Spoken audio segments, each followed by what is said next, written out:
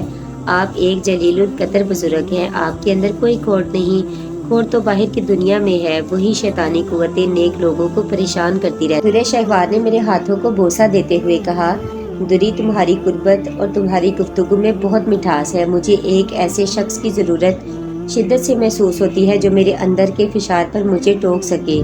یہ سبھی لوگ میری عزت کرتے ہیں، مجھے ان لوگوں میں اپنے قد کی طوالت سے اکثر بڑی الجھن ہوتی ہے۔ میں تنہائی محسوس کرنے لگتا ہوں۔ تم دری، مجھے چھوٹے میاں صاحب نہ سمجھا کرو۔ اکبر میرا دوست تھا، مگر وہ بھی عموماً مجھ سے بچھڑ گیا۔ اس کے انداز میں بھی میرے لیے قدر و منزلت آ گئی۔ تم بھی وہی کرتی ہو۔ اس عزت و تکریم سے میرا دم گھٹنے لگتا ہے۔ میں نے درِ شہوار سے جذباتی لہجے میں کہا، دری، کم از کم تم سے اس برتاؤ کا طالب نہیں ہوں۔ میں نے محسوس کیا کہ درِ شہوار کا چہرہ میری اس جذباتی گفتگو سے سرخ ہو گیا ہے۔ اس کے ہاتھ میں ایک جنبش ہوئی اور میں نے تشنگیوں کی تمام حسرتوں کے ساتھ اس کی آنکھوں میں دیکھا۔ وہاں مجھے ایک سمندر نظر آیا۔ میں نے اس کی جھلملاتی آنکھوں میں صرف اپنا چہرہ دیکھا۔ میرے لیے یہ لذت بالکل نہیں تھی، مجھ پر ایک عجیب سی کیفیت طاری تھی۔ دری کی اس کیفیت میں بات ہی کچھ اور تھی۔ پھر اچانک مجھے نہ جانے کیا خیال آیا۔ میں نے درِ شہوار کا ہاتھ چھوڑ دیا اور اس طلسمی فضا کے سحر کو ختم کرنے کے لیے میں نے درِ شہوار سے قہوہ طلب کیا۔ وہ مسکراتی ہوئی رخصت ہوگی اور میں سوچنے لگا، کہیں میں کسی لغزش کا مرتکب تو نہیں ہو رہا۔ مجھے زیادہ سوچنے کا موقع نہیں ملا۔ ابو الحسن آگے آتے ہی انہوں نے میری مزاج پرسی کی اور میری بدلی ہوئی حالت پر تشویش کا اظہار کیا۔ ابو الحسن بہت دبے لہجے میں میری گزشتہ روز کی گوشہ نشینی کی شکایت کی۔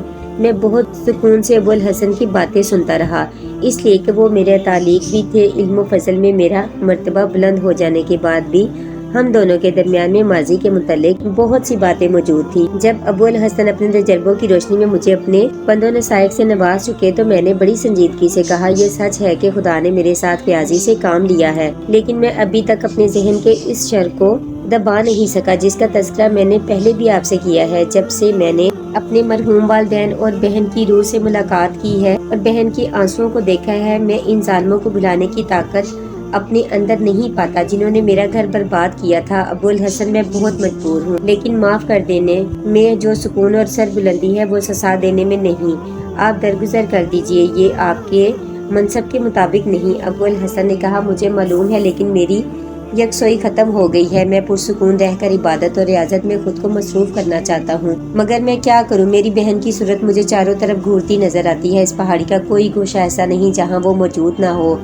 میری باتوں سے ابو الحسن کے چہرے پر تشویش کے تاثرات ہر لمحے گہرے ہوتے جا رہے تھے۔ انہوں نے ایک بار میرے ارادے سے مجھے باز رکھنے کی کوشش کی، مگر جب میں نے اپنی دلی کیفیت ذہنی انتشار کرب اور اضطراب سے بیان کیا تو ابو الحسن متاثر ہوئے بغیر نہ رہ سکے۔ درِ شہوار قہوہ لے کر آ گئی تھی۔ ابو الحسن نے اس کے سامنے بات جاری رکھنے میں کچھ تامل کیا، مگر میں نے درِ شہوار کے سامنے انہیں گفتگو کرنے کی اجازت دے دی۔ آپ بزرگ ہیں، آپ کا مرتبہ اور بلند ہو۔ ابو الحسن نے نیاز مندی سے کہا، میری ایک درخواست ہے، ظالموں کو کیفر کردار تک پہنچانے کی خدمت میرے سپرد کیجیے، میں وہی کروں گا جو آپ چاہتے ہیں۔ نہیں ابو الحسن، میں اس معاملے میں کسی کو درمیان میں نہیں ڈالنا چاہتا، خود نمٹنا چاہتا ہوں۔ عشاء کا وقت ہو چلا تھا، میں نماز کے بعد وہاں سے چلا آیا۔ درِ شہوار مجھے دروازے تک چھوڑنے آئی۔ چلتے وقت اس سے میری کوئی بات نہیں ہوئی۔ حجرے میں آ کر میں نے طوطوں کے پنجرے میں پانی ڈالا اور ایک وظیفے میں مصروف ہو گیا۔ عبادت سے مجھے سکون ملا، لیکن پھر مجھے خیال آیا کہ الماس کو طلب کرنا چاہیے۔ میں نے کوئلے دہکائے اور خوشبو سے تمام حجرے کو معطر کر دیا۔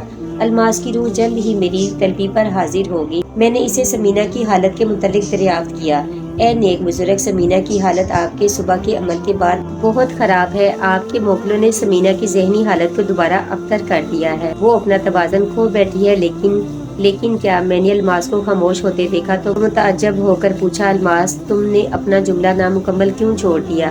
میں آپ کو یہ بتانا چاہتی تھی کہ ان کارنات پھر سمینہ کو درست کرنے میں مصروف ہے۔ سمینہ کو ہوش میں لانے کے لیے اس وقت بھی اپنے جنتر منتر آزما رہا ہے۔ کوئی عجب نہیں کہ وہ پھر کامیاب ہو جائے۔ کیا مطلب؟ میں نے خفگی سے کہا، الماس کی تم کیا کہہ رہی ہو؟ کیا تم یہ باور کرانا چاہتی ہو کہ ان کارنات اس علاقے میں میری رسوائیوں کے در پہ ہے؟ کیا اسے میری توہین کی جرت ہو گئی ہے؟ کیا اس کا انداز میرے ضمن میں بہت ہی جارحانہ ہے؟